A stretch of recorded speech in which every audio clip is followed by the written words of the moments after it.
Welcome to the corner. I'm your host Anthony Cruz, and we're welcoming you to another session. I'm here with Nick Portela. He's back, folks, and we came to do it again. I mean, we like talking about this stuff, and we're welcome to have you back. So we're gonna get into the whole Civil War because you know that came out. You know that we're gonna just spoil the shit. It's gonna have all the spoils. It's gonna have the green mold on the bread. That's how much we're gonna talk about. It's gonna have the green mold. And yeah, and we're gonna get into some news too. So we're gonna talk about it. The first thing we're gonna talk about is Deadpool. The DVD Blu-ray release is tomorrow, man. I'm looking forward to it. It's gonna be great. Like I've said before, it's the best superhero movie made that's not done by Marvel. You know, this is done by Fox. It's the same company that brings us the X-Men. But this movie was done so well, so true to the comic, and kudos to Ryan Reynolds for getting this movie done. It was something he's wanted to do for a long time, and he was able to get it together the way he wanted it to be done, and everyone loved it. It's fantastic. We're waiting on that sequel. Yeah, absolutely. One of the, like I was saying before we went on, one of the best things I saw was that, like the movie, he was doing all the TV spots, original TV spots to promote the movie, and just like the movie, he's doing that with the Blu-ray, the home video release. So he's got these interesting little TV spots where it's like the pill commercials with all the defects and stuff, the side effects of watching Deadpool. Hilarious stuff. It was fantastic. It's awesome. Stuff. It's fantastic. So kudos to them. They got my money. I'm gonna go in there and buy that first thing tomorrow. Also, what else is there? There's a lot of stuff. I mean, how about Avengers already? Before Sunday's not even done yet, and we're looking at a $400 million gross opening. Okay. We're gonna save that. We're gonna get to Civil War. Don't jump the gun. Let's get through the news. Let's get through all the news. Let's get through the fillers first. All right, fillers. We'll get to the feel good. We're gonna totally geek out on this fucking shit. What was another thing that was interesting? Supernatural. New episode this past week, and man, finally we got somewhere. For the longest time, right? I mean, like the show started out your basic, the monster of the week, who we trying to kill. Then they moved on to demons, which was very interesting. And then later on by season 5, they're already touching on angels and demons. And then of course you got Lucifer and all these people, and we finally hit the payload people. God. Yeah, but my thing, but you know, you always have to ask yourself, in the world of escalation, because Supernatural has pretty much escalated every season. It's gotten just a little bit bigger. When the Angels first came out, it was about the Archangels and what they were doing, and then it was about Lucifer's release, and now we're at God. Now, what comes next? Oh man, what do we do? Look, after the season, what do we do? Every time, look, they gotta believe that of me. I've been watching that since season 1, episode 1. Definitely. And I'm astounded because every time I think they can't go bigger or come out with something new to be a real threat in the season, boom, they knock it out the park. And even when they have a couple of, filler episodes where you're not really into it, it's just something they're just killing for that day, somehow they manage to put some humanity in that episode and get some good dialogue, and it brings you back in. But man, the motherlode, God. And it turns out to be Carver Enlund, the guy who's writing the Supernatural books. Turns out to be fucking God. Hey man, God could be anybody. And that episode was good because Sam and Dean's characters took a step back. They were the secondary characters of that episode. Right. But it was still tied into the main plot of the episode, where Amara is using that fog thing to attack the town. It turns the people into like the cannibals or whatever. Okay, right. Similar to the rage virus. Yeah, it was really crazy. But the whole episode was Metatron and God sitting in a diner talking about where have you been, what you've been up to. You've been hiding all this time, and the dialogue was just perfect. And that was very ballsy of Metatron. I mean, how do you go to... It's one thing to ask your dad, hey, what you been doing, Pop? How's everything? How do you say that to God? No. I mean, this was something. Like, at first, he's Metatron. The guy who plays the scribe of God. Yeah. He's the scribe of God. But it turns out that Carvin Enlund's character, he was supposed to be like the new scribe of God. He was the one that was writing the new chapter about the Winchesters and all that through the Supernatural books. But nobody knew that he was tied to God. There have been fan theories about it for a long time, but nothing was confirmed. And he kind of dropped in and out of the seasons every once in a while. But they just made it seem as though he was a prophet, like Kevin. Right, a prophet. Yeah, exactly. So here it is. Poor Kevin. Here it is. You got somebody like Metatron, a fallen angel, who who believes that he's the greatest writer and all this stuff, and he's sort of arrogant until he reveals that he's God, and next thing you know, he turns into like fanboy mode. It was awesome. But then realizing that this God is sort of like I'm giving up. Like, I'm tired of like helping you guys. How many times did I save Sam and Dean? How many times have I saved Cassiel and all these characters? So it was really awesome. Well, anybody could do it. Should go on their DVR and watch that. And well, you know what I like about Supernatural? One of the main things I like about it, of course, is the relationship, the ever-evolving relationship between Sam and Dean. You know, that's always been one of the main staples of that show. Mm-hmm. But they've found a way to humanize even the most inhumane of characters. Yeah. You know, Metatron was just a complete psychopath. And to think, Booger from Revenge of the Nerds. Yeah. I don't know. That was a casting. Casting call. It was brilliant. It was brilliant. He's an awesome actor.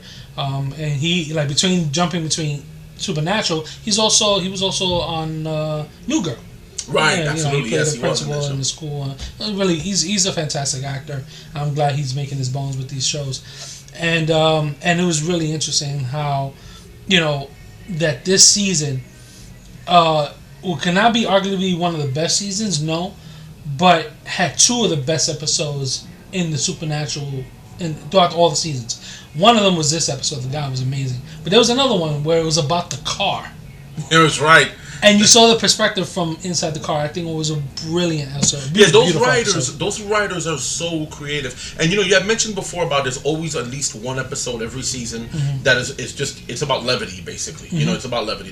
They get a little comedic, they do crazy stuff. Like a couple of seasons back, they had that Warcraft style, that LARP episode where Dean and Sam were LARPing. They pull it in. Then they had that Braveheart scene at the end where he's giving the speech to the guys, and then I believe it was last season they had that play that they were doing in college where these college kids were doing a supernatural play based on the books and everything. And it always amazes me how that show's been able to step outside of itself, no matter how serious they get, and still laugh at themselves a little bit. Yeah, of course. They have that ability.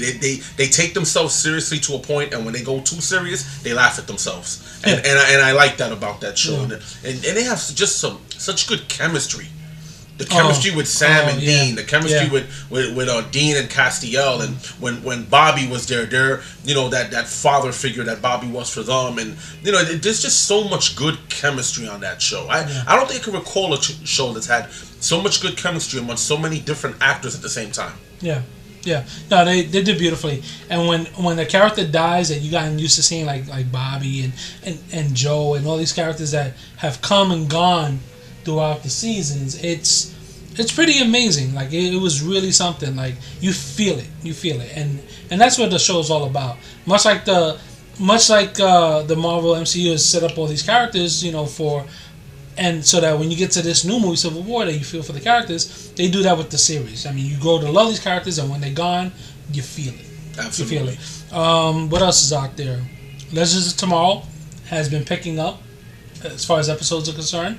Episodes are flowing really nicely, good plot lines, and they did a really awesome job with 2 weeks ago, where the episode I believe was called Leviathan, and the group goes into the future, stop Vandal Savage, and they have this really epic scene where beating out Marvel, where he turns really big, Adam. It was pretty done, man. It's done pretty well. And that was another casting call that I thought was brilliant. Brandon Routh, who we know from Superman Returns, the Bryan Singer sequel to the Richard Donner Supermans.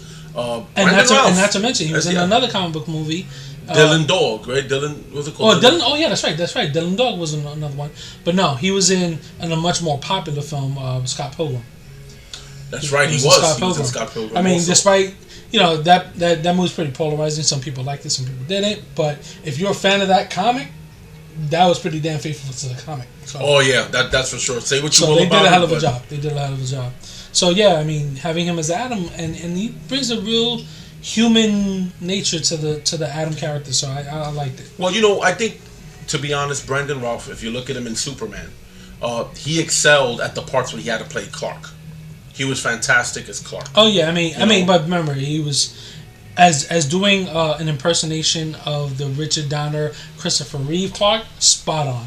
Absolutely, spot on. He was wonderful. But there's a certain quirkiness to him that he plays a guy like the Atom very well. You know, that quirky kind of offbeat scientist character. Yeah. You know, those kinds of characters are not easy to pull. Like, you know, they don't get as much credit as they deserve. Yeah. Those characters are not easy to act because their range is different. It's one thing when you're playing, you know, the hero, a guy like Arrow, for example, or you're playing a villain like a Ra's al Ghul. But when you're that quirky, offbeat kind of scientist, you know, it's a different type of range you need for that. Not everyone. Can you imagine Stephen Amell trying to play that character? Oh, hell no. Yeah, he's great as Arrow, but can you imagine him trying to play that character? Trying to talk about scientific, about being like angry and emo. Yeah, no, I can't. I just can't. You know, it's like the genetic structure of the. I'm trying to save the city. Fuck it. So no, it was good. I mean, and then Flash last episode was just amazing, where if you've been following Flash, Zoom comes back to Barry's Earth and starts terrorizing again, and gets him to give up his powers, or suffer the consequences of him destroying Central City. Central City. Right. So, that was heavy. So now Barry's a human again, and he has to cope with, still trying to fight metahumans and all these people without the powers, and it's been really interesting. So the last episode was really wonderful, where Barry's dad comes back into the scene, and he's struggling with whether or not he should attempt to regain his powers, knowing that Zoom is coming back and all that stuff. So it was a really interesting episode. So now we're going to see what's going to come of it. He kind of got shredded at the end of the last episode into what we all think is a Speed Force, and we're going to see how it does it. Kevin Smith directs this upcoming episode. Oh, does he really? Yeah. That should be interesting. Yeah, that was lovely. I mean, if you watch his podcast, he talks about how he's a big fan of the show. And the show was brilliant. And his friend Jason Mewes, with the help of his wife, helped them get into there and direct an episode. And as far as what they're saying, it turned out lovely. It turned out great. Well, what's great about DC is that for all the success that Marvel's having on the big screen, DC is having that same success on the smaller screen. If you look at their animated features, take your pick. There have been so many good Justice League animated movies. So many good Superman and Batman animated movies that were fantastic. So where Marvel rules the big screen, you gotta give it to DC when it comes to TV and video. Oh yeah, Supergirl is great. Supergirl's great. The Flash, Arrow. Don't get me wrong. Daredevil is great. It's a Netflix show. I'm hearing good things about Jessica Jones. People seem to like it. It's being pretty well received. But DC owns the small screen. It totally does. Their animated movies are fantastic, and we got Return of the Joker, The Killing Joke coming.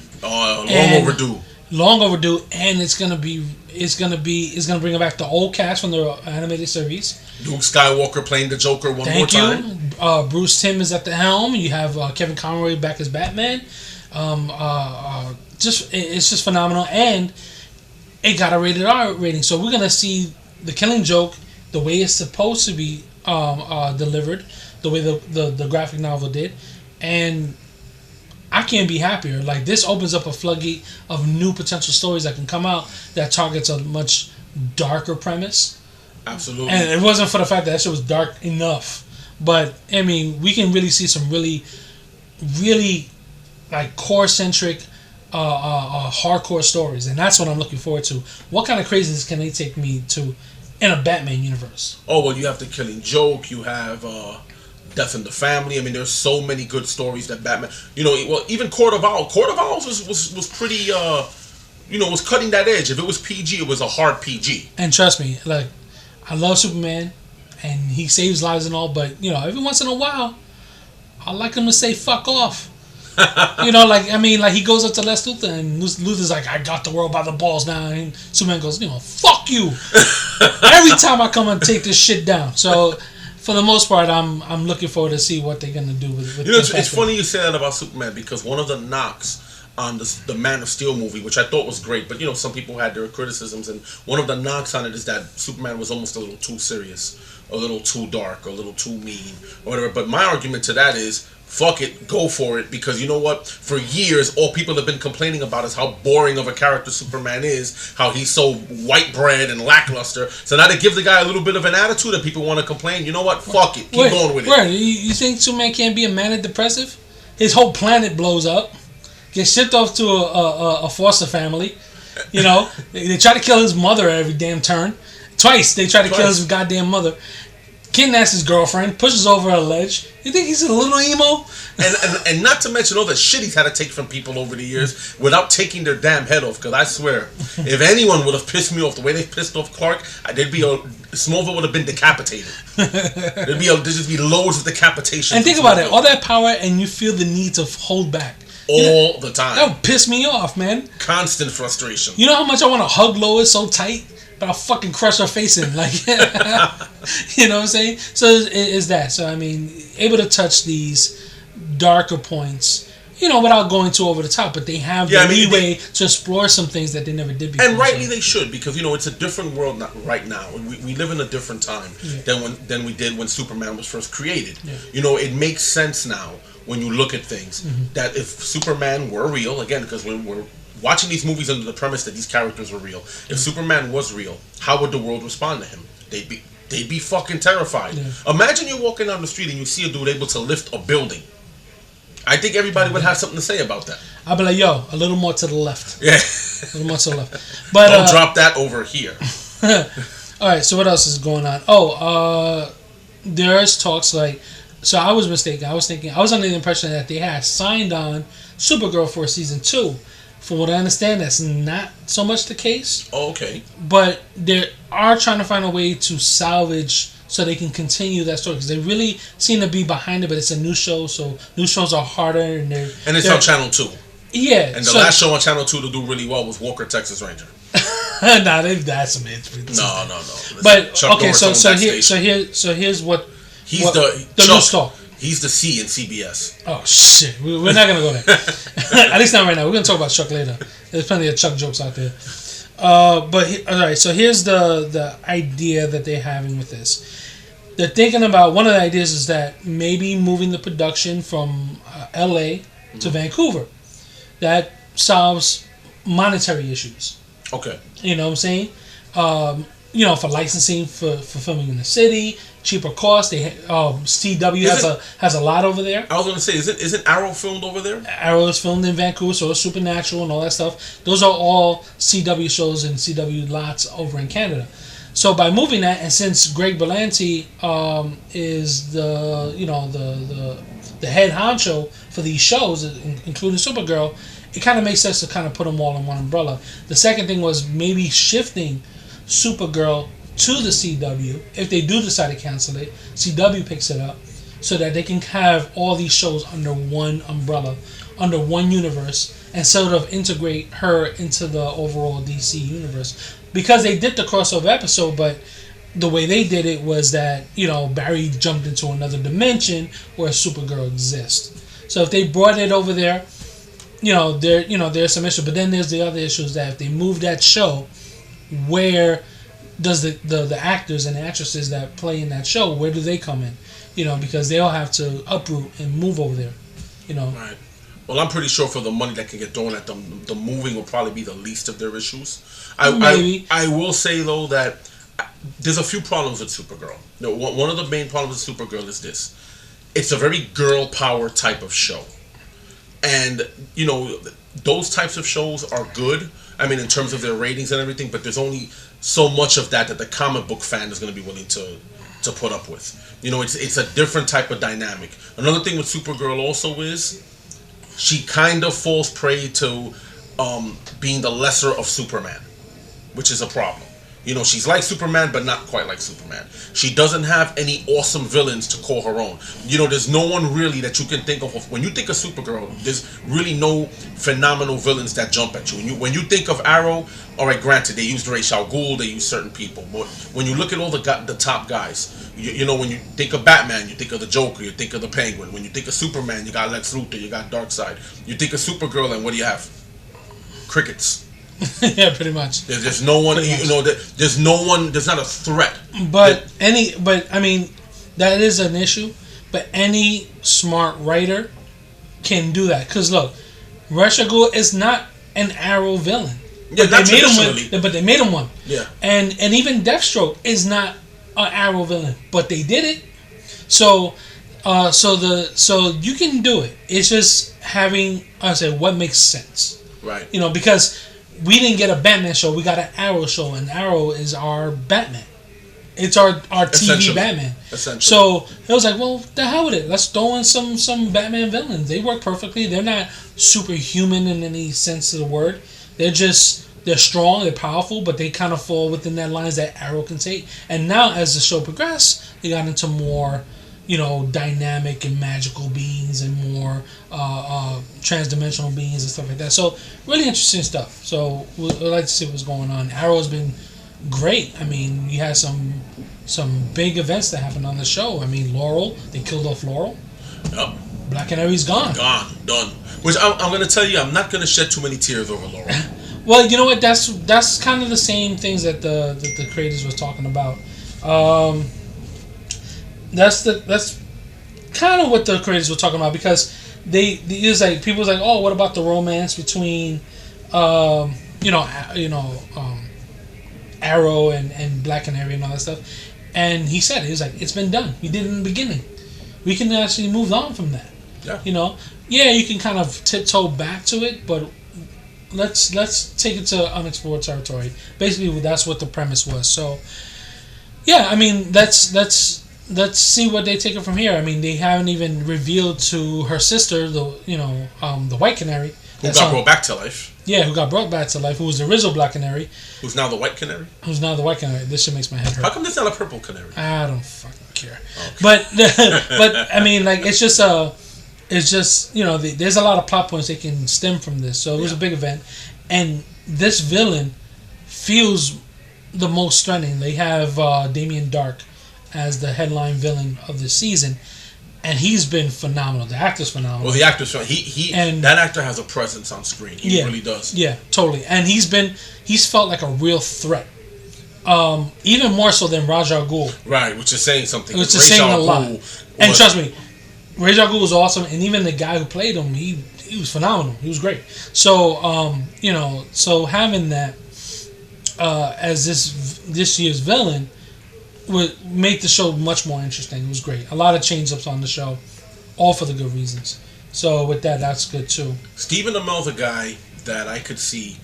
He has a presence about him. I can see him holding a movie. Yeah. Well, we're gonna get to see him on the big screen. He's gonna be Casey Jones. Yes, in the new Ninja Turtles movie. Yeah, and he looks good. I mean, when we think of Casey Jones, one of the first things, even more than the cartoon, we think of Elias Cortea. Right, the guy who played him in the original Ninja Turtles movie. Yeah, and he was Casey Jones. He was an idiot and fun and all that stuff. So I like to see what they do. And goddamn, these fucking people are beautiful, man. Like, does really every hero have to be gorgeous? Oh, of course. Goddamn. Of course, that goes to the territory. There's not too many fat fuck heroes out there. You're not going to see too many of them. Right. Like, I'm like, damn. Does everybody have to be gorgeous? I mean, like, think about it. Look at some villains here. Blob, the ultimate fat fuck. Pretty sure they hired him in this beautiful... Oh, yeah. He could have easily been a Vidal Sassoon model. Then we have Kingpin, another fat fuck, who's a badass character, by the way. Yeah. You know? But, the fat fucks are reserved for villainy, man. That's one of the reasons why they're angry. Yeah. I'd be mad, too, if think about it. You're a fat bastard, you got to fight a guy who looks like Stephen Amell. I'd be pissed off, too. Be mad at him, too. Why does the good ones have to be beautiful? Anyway. It takes me back to Mastermind when we were talking about it yesterday. Oh, yeah. He lands in Harlem. No, not Mastermind. Megamind. Megamind. Yeah, Megamind. Lands in Harlem and becomes a villain. Oh, God. That's too funny. I'm going to have to go back and watch that fucking movie. It's been a while. So, yeah, there's that. And then let's get into some video games. Let's talk about that. Some big betas have come out. We have the Gears of War 4 beta that just ended. That was pretty good. We had the Battleborn beta. Well, the game is out now. Battleborn. Well, you know what? I take a little bit of issue. I'm a Gears of War fan. So I'm a Gears of War fan. Yeah, we know you're a Gears of War fan. So all right. So my issue with the beta is that I don't know. It wears the face of Gears of War. It has the title, feel like Gears. But it doesn't feel like Gears of War. And when I turned it on, I felt like I was looking at a box of Crayola crayons. It was so colorful and bright. I said, isn't this series supposed to be like all downtrodden, mad, and angry and gritty? And here it is. I feel like I want to run through a field of butterflies. I mean, like, like what the hell? Like, I mean, the play is there. The gameplay is there. They added some new weapons and stuff like that. So I got to play the single-player campaign. That's a long way from out, but we're going to say that reserved. So there were some betas. They had that. You had the Overwatch beta. Overwatch beta, which I believe is still going on right now. That's more the... Blizzard. Yeah. It's from Blizzard, the same company. But it's a multiplayer game. It's a multiplayer shooter. What I do like about the game, I've had a little time with it. What I like about the game is that every character feels different. Okay, and they do that way with their characters. They do that with their Warcraft game. Warcraft game. You know, I can't remember the last game that Blizzard made for a console, which is really what makes this game such a big deal. Is the fact that it's made by Blizzard, and I guess Blizzard's kind of reached that point with Warcraft where they know that they've kind of peaked. And don't get me wrong, Warcraft is still one of probably the most played game on PC, but they've peaked a bit. And well, not really. We're gonna get a fucking movie that looks pretty. Well, that movie is gonna. I think it's gonna be awesome if they stick to the story. That movie really should be something special. It looks good, man. It looks good. I was kind of like, look, let's put it like this. Excuse me. Let's put it like this. Thank you. See, so that Coke wasn't good for you. I told you it's bad Coke. No, stop. You know, we only smoke Coke before or after the podcast. Oh, that's right. Not during. I messed up this time. Yeah, you did. So, so here's the thing. Here you got a game that's still relevant. I mean, people are playing this in droves by the millions. They're still playing. Oh, absolutely. I mean, they just released an expansion pack, if I'm not mistaken. I don't play the game, but if I know anything a little bit about it, I told you we're kind of clueless bastards. We know a little bit about a little bit, but you know, they're still dropping expansions, and they're really good games. So. They're coming out with a movie where it's still relevant. See, I went to go see the Ratchet and Clank movie recently. The what movie? Ratchet and Clank. They made a movie? Yeah. Wow. Yeah. CG Did they have commercials for this movie? No, okay, so here's part of the problem. Think about what happened with Blade Trinity.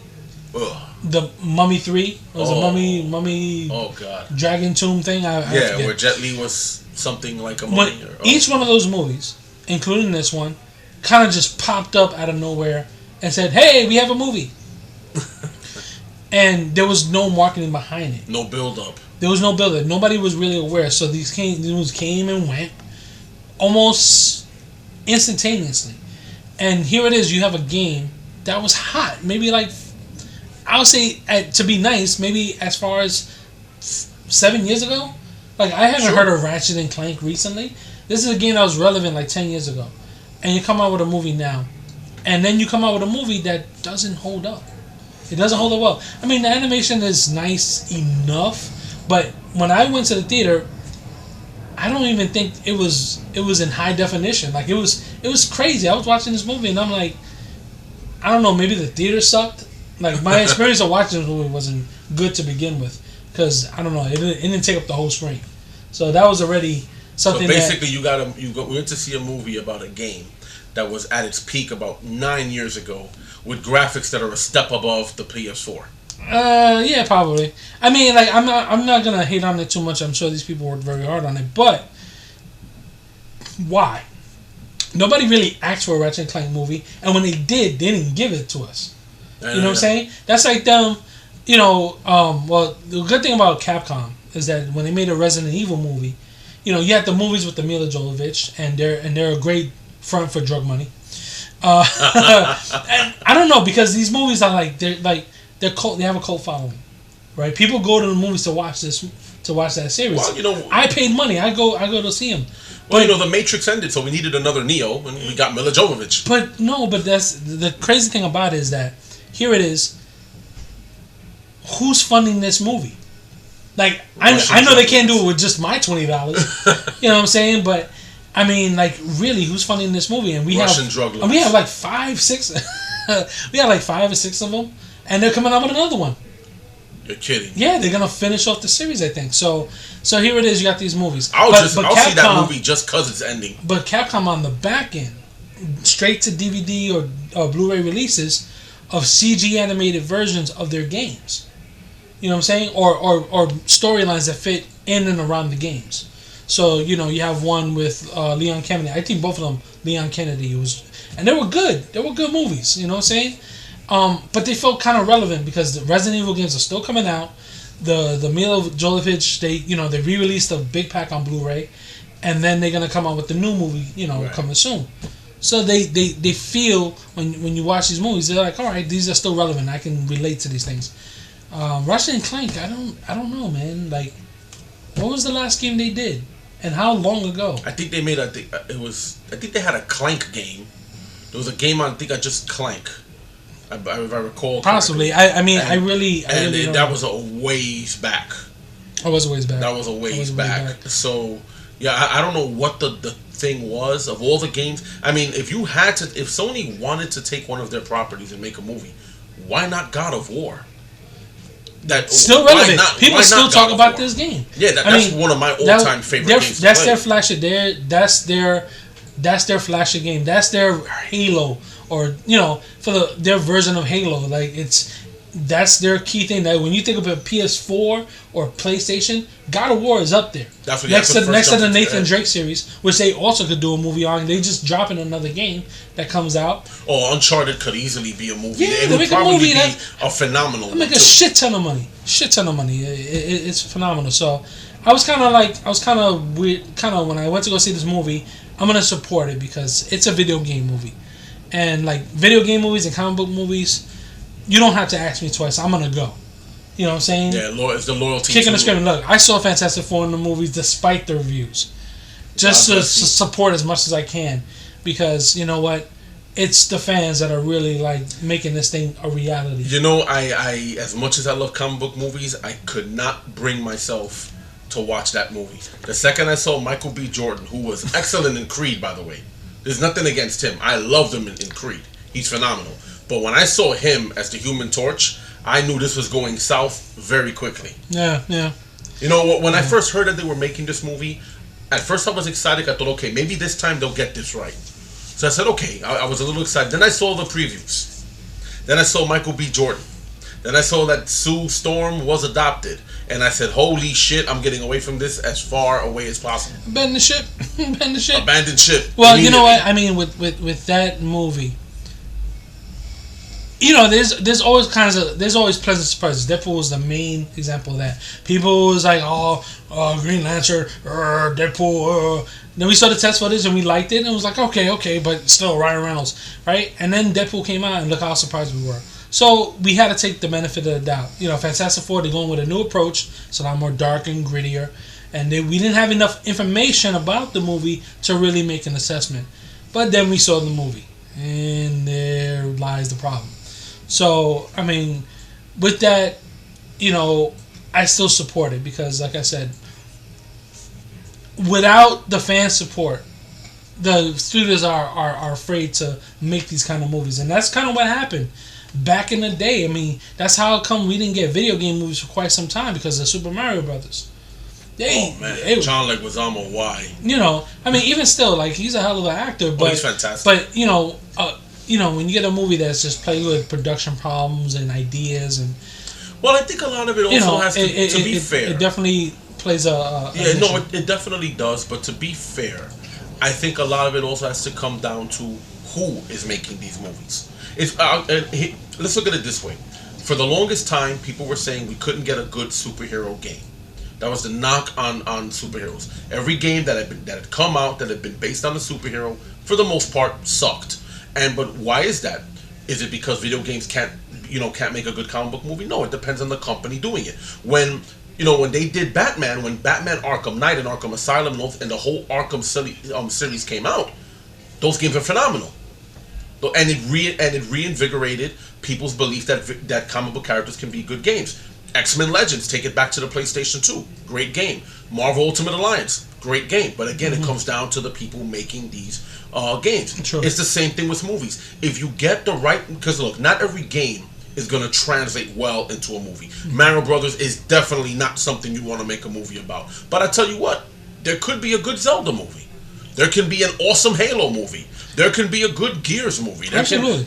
Take your pick with Call of Duty. I mean, any one of those can make a phenomenal movie. Yeah. So you get the right people to get behind it, get the right people to write a script, the right people to play it, and you have gold. I mean, why do you think Marvel has done so well? I mean, yes, they're keeping it true to the comic, but that's half of the equation. The other equation is they have some damn good directors, some damn good script writers, and some damn good actors. Can you imagine anyone else playing Iron Man? Robert Downey Jr. is Iron Man. Chris Hemsworth is Thor, okay? And Captain America is... The only one I can think of is the dude from the 1-800-LAWYER commercial. That guy would be great. He had the Tony Stark mustache. It was awesome. He was like vintage 1982 Iron Man. Yeah, so he's awesome. But you know what? I actually just thinking about it. Like you said, they can't probably do a Mario movie. I like to think they can. With today's technology, of course, it won't be a live action movie, so get that out of your head. But with the computer graphics that we have now, they can make a CG animated movie, and it could work. I mean, they can do some really big set pieces set in the Mario world. The only problem, and this is the only problem stemming from that... How does he fight his enemies? No, not even that. You're going to see him jumping up and down on top of his enemies. No. The biggest problem, and it will send people screaming to the hills, is the fucking racial stereotypes of Italian people. Oh, but we love good Guido. It's like, movies. it's a me, I'm Mario. And they're like, oh, God, here comes the PC. Hey, listen, we love Guido stuff. That'll be the only problem stemming from a Mario game, because we're like, oh, it's so racially stereotypical. Mario with his thick Italian accent and his brother Luigi and all this stuff. But if you made a movie that can figure out a way around that while still making him an Italian plumber, and then do an adventure movie where him and Luigi and Peach and Toad and Yoshi go on this adventure to stop Bowser on something, and make this really big epic adventure with him flying and riding the go-karts and all that stuff, I tell you, it'll be a damn hell of a movie, and I'll be the first one there. Man, you know, I'd have to see underwater. it to believe it. There'll be set pieces in the water, set pieces in the ghost mansion, set pieces in the fire world, and it'll feel like a Mario world. Him riding on Yoshi amongst like a stampede of Yoshis. I got this thing in my head. I think about this shit. You know what? I'm gonna ask him to let you make this movie. I should make that. I think you're the only one who has the vision to do this kind of thing. Yeah, tap my brain. I'll give you some goddamn ideas, damn it. I'll tell you what I think would make a fantastic movie if you want to take it back. One, a good martial arts movie, Double Dragon. I think it can be done. Yes, the movie was a complete turd. I remember. I was wondering if you were gonna. Own up to that one. Yes, that movie is a complete turd. I understand. That's almost as glorious as Ken's Dragon Fist in Street Fighter. Oh no, Ryu's Dragon Fist. Oh, that Dragon Punch. Oh yeah, the shiny uppercut, I like to call it. Yeah, I've seen that uppercut before. Dan throws it. We all shit on Mortal Kombat, and especially Part 2, but nobody talks about Street Fighter. Street Fighter is so bad we want to just erase it from existence. Oh man! And hey! That's not straight from the point. Oh god! But I will say that I think Double Dragon, you get some good martial artists together. It'll be a simple cut and dry movie. It's a straight action movie. It's not going to be anything. There will be no Oscar award winning plots here. But you get some good martial artists together. You can have get a guy like Donnie Yen or Sammo Hung to choreograph the fight scenes, and you can have one hell of a martial arts ride. Would you have them in the signature blue and red outfits? Yeah, why not? Go big or go home. Go big or go home. I'd say another one that I think would be great if you want to take it back to the 8-bit Nintendo. Metroid. I think Metroid has potential. Metroid could work. I think Metroid would work. Seeing how they took that premise from a side-scrolling 8-bit game into a 64-bit graphic extravaganza, Metroid Prime, where it was very very deep. I mean, that was a cool looking game, very cinematic in a sense. So, and people hated it for so many people. Yeah, you know what? Because they were used to the side scrolling adventure, which I understand. But Metro Prime was actually a pretty decent game if you got used to the control scheme. Once you got used to it, navigating the game was actually pretty simple. You just got to give it time. Like anything, you got to give it time. But let's talk about another big one, Call of Duty Infinite. That trailer is badass. We just watched the trailer. I just saw the trailer. Yeah, we just watched the trailer prior to starting the recording, and man, it's a hell of a trailer. I mean, I like, all right. So I was talking with our nephew, and he was talking about, people are upset about futuristic, it's silly, and all that stuff, and I'm like, wait a minute, hold on. How many rehash of Modern Warfare do you need? Like, exactly. At what point do you start taking it to places that you haven't seen before, and you Which never is why seen? They walked away from World War II. Yeah, you've seen sci-fi games before, Halo and all these things, so they're all set in the future. But have you seen it with the kind of intensity and massive action as Call of Duty? So why not deliver that? Sure. Take it into space. This game takes it into the future, far into the future, where space travel is obviously possible, and you're gonna see some really, really fantastic set pieces in space on another world. It looks like, from what I could tell, it looks like Saturn, and it's on the moon of Titan. On the moon maybe of Titan. Titan. That's what it seems like. That's what it looks like. So we'll see how that works out. And then like just amazing graphics. The graphics are amazing. Like, I was just looking at Facebook and somebody pointed out that one of the animations of one of the guys dying was the same animation they used from one of the Modern Warfare from way back. Someone has too much time on their hands. Who gives a flying fuck? You know what I'm saying? Who gives a rat's ass? If it works, it works. It's like people bitching that the new Ghost in the Shell movie has a Scarlett Johansson playing a Japanese character. Who gives a fuck? What happened to tapping a good actress or actor to play the part? And let's not pretend here. Let's not act like this is the first time that characters have acted outside of their race. Okay, take it back. I mean, one of the most heralded movies in cinematic history is The Ten Commandments. And let me tell you, not one of them in there is fucking Egyptian. Not one. I promise you. The people, Charlton Heston is not Egyptian. Okay? No, we'll go a little further in the timeline. Scarface. That man is not Cuban. One of the most loved movies in gangster movie history.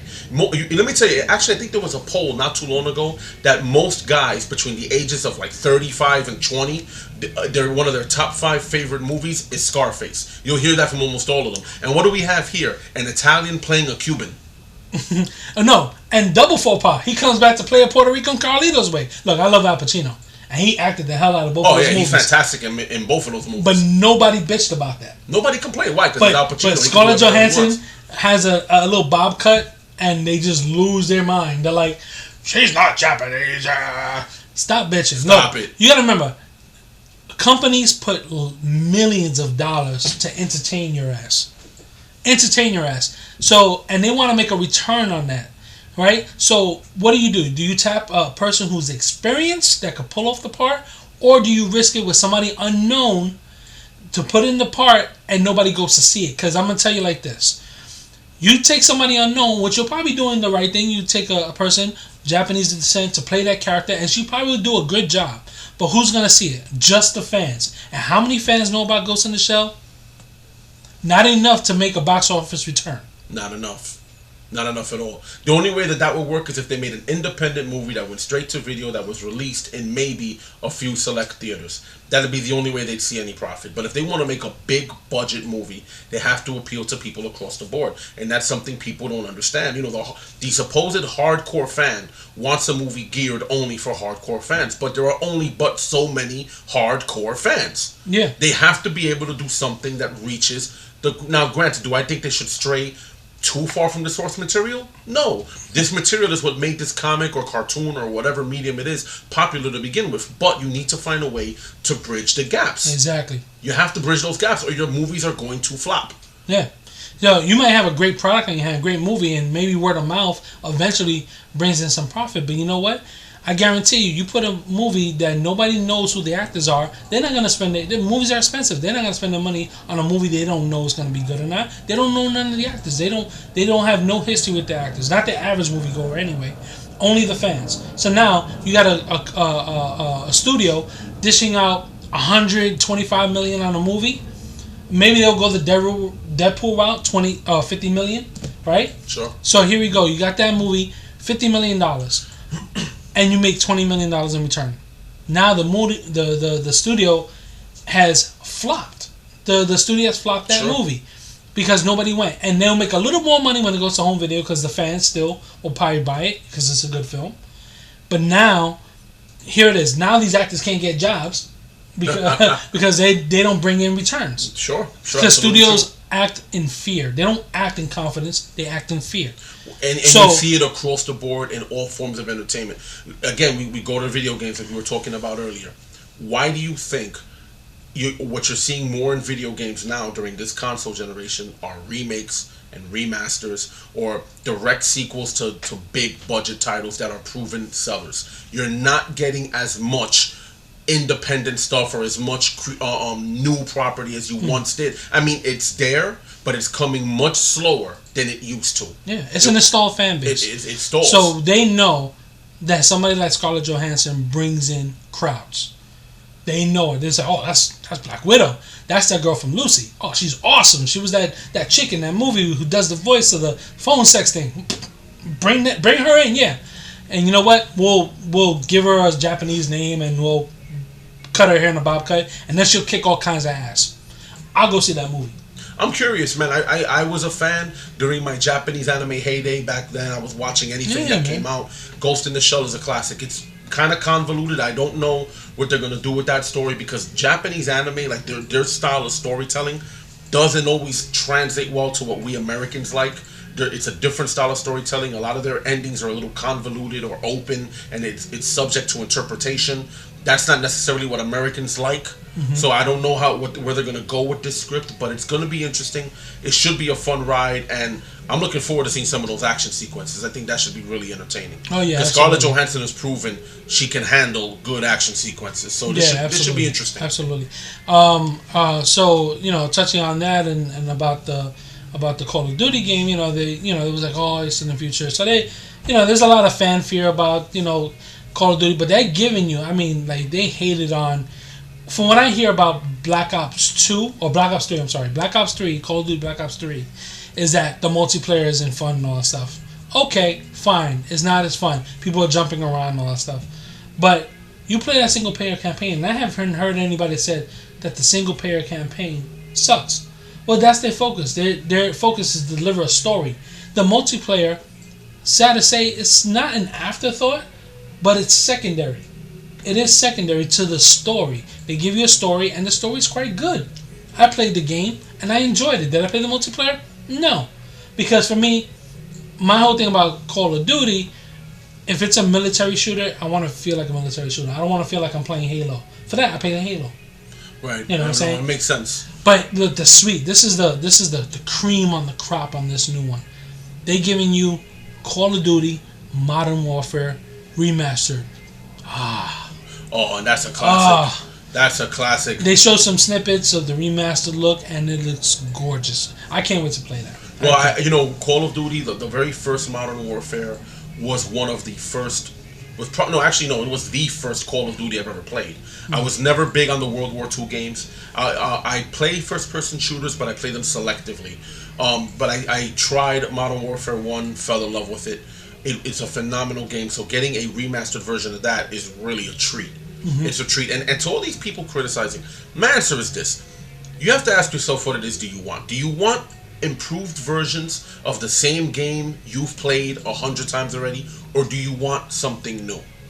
And these are the questions fans have to ask themselves. Oh, yeah, they probably could have made another Modern Warfare that looks pretty much, or just a couple of steps better than the one that came out before, with a couple of new guns, a couple of new perks, and a couple of little bells and whistles. They could have packaged it, thrown it out there, and people would have said, "Oh, these games are just becoming repetitive. It's the same thing over and over and over again." Exactly. So now they're pushing it.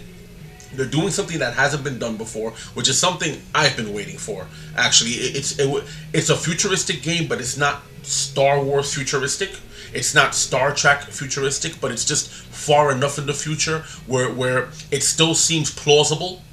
Yeah. Yet it still feels different. I have to give it to them for a game that takes place in the future with technology we don't have yet. It feels realistic. It feels grounded in some realism. It does. It definitely does. And from what we saw from the trailer, if there's going to be some aerial battles in this, then oh man, this is going to be something to play. I'm like, yo, where do I pre-give all my money? Yeah, where do I pre-jizz all over this game? No shit. Okay, now we're down to the big boy. Captain America: Civil War. 2 words. Holy shit. Oh man, look. Even when we at the height of the Avengers thought that there could be anything, because when we hit Avengers, we hit the height. It was like, oh my god, here it is, the superhero team, all together, fighting side by side. It don't get no sweeter than this. It doesn't. Right? And it was awesome. Then we fast forward another year or two. Oh, about a year maybe, because we got Captain America Civil War. And holy shit, did these dudes came in and directed a film that just took our expectations away. It was like, holy crap, how do we find something that can possibly be better than the Avengers? And they gave us a very intricate, very thought out story and put superheroes in it. Absolutely. It played out like a espionage thriller. It played out like a comic book, and it came to life. And Winter Soldier just blew people's minds away. Then we had Guardians of the Galaxy, and we saw something that we never even seen before. Right, with a team that's one of Marvel's more obscure characters. You know, they have a following, but Guardians of the Galaxy, they're not household names like Avengers or like Fantastic Four or like the X-Men. They're not everyone's cup of tea. So when they made this movie, they gave us something that, you know, I personally, I wasn't quite sure whether or not I would like this movie, because I've known Guardians, I've read some of their stuff, but I was never a huge fan of theirs. So when this movie came out, I went to see it, but I went with a lot of reservations, and I was blown away by it. It's one of Marvel's best. Yeah, it's one of the best. So now we fast forward to this movie, and for one, it's spoilers. We're gonna spoil the shit out of this thing. So if you haven't seen this movie, then you deserve it. Yeah. Just for the record. Matter of fact, you know, hit the pause button, come back, and then continue on. But we're gonna spoil it. So here it is. We knew this movie was coming, right? They announced it, Civil War. So anyone who read the comics had an idea of what to expect. Sure. But knowing Marvel the way they do, they're not gonna follow too much to the continuity, but keep the core basis of the story intact. And that's what we got. A very difficult feat. And when I went in prepared to see some awesome stuff, but I wasn't prepared on how awesome that was. Nor was I prepared for how intricate the plot was going to be. I've read Civil War. It's one of my favorite stories that Marvel's done as far as stories that involve the entire universe. Civil War was really a highlight for them. But it's very rare that I see a movie that comes out that, in my opinion, and it's just my opinion, surpasses the original source material because of the intricacy of the plot and how the Winter Soldier ties into Tony Stark was a left hook I did not see coming. Yeah, we're gonna get into that. So here it is. Like anyone who didn't read the Civil War in the comic book, was the premise was that you had this superhero team having a reality show, and they're on a case in a small neighborhood. And they track the supervillains there, and they have this big fight. And the end of the fight results in a giant explosion that kills so many people and some kids, and it was really tragic and bad. So then the government steps in and says, wait a minute, we gotta somehow regulate this. This is out of control. Civilians are dying. This is a constant thing over and over again. Let's invoke the Superhero Registration Act. And this thing was to get superheroes to reveal their identities, and then have the government dictate to them what missions they do and don't do. The basic premise was going to be, as my partner said here, the government, through the Superhero Registration Act, the government would know the identities of the heroes.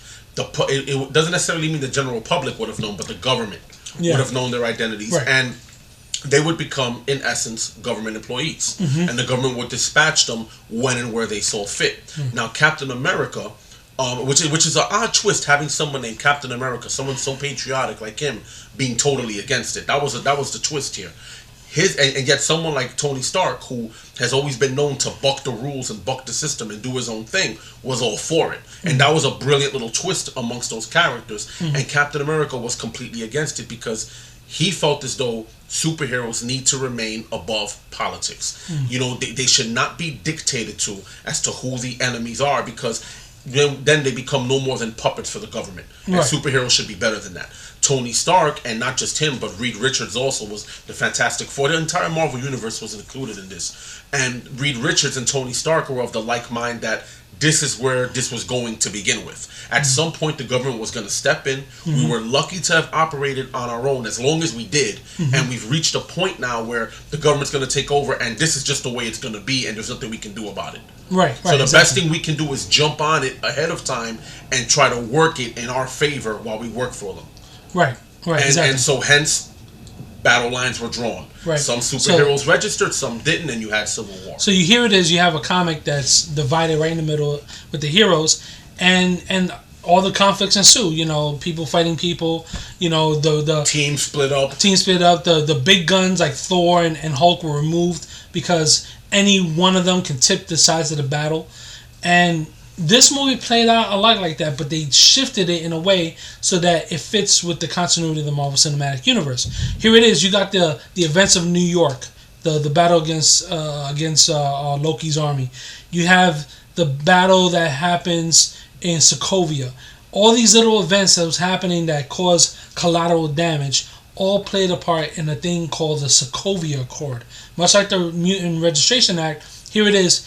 This act tells the heroes, all right, you'll sign on to be somewhat government employees. We'll tell you what jobs deemed necessary for your kind of ability. So, and their bosses would be actually the world. Like, there was 117 different governments that signed on to this. And so basically, the superhero team would answer to the United Nations, for lack of a better term. So here it is. This got kicked off because Tony Stark, you've been seeing in prior movies before this, was leading up to this where he caught post-traumatic stress syndrome from the Battle of New York after almost dying in the battle.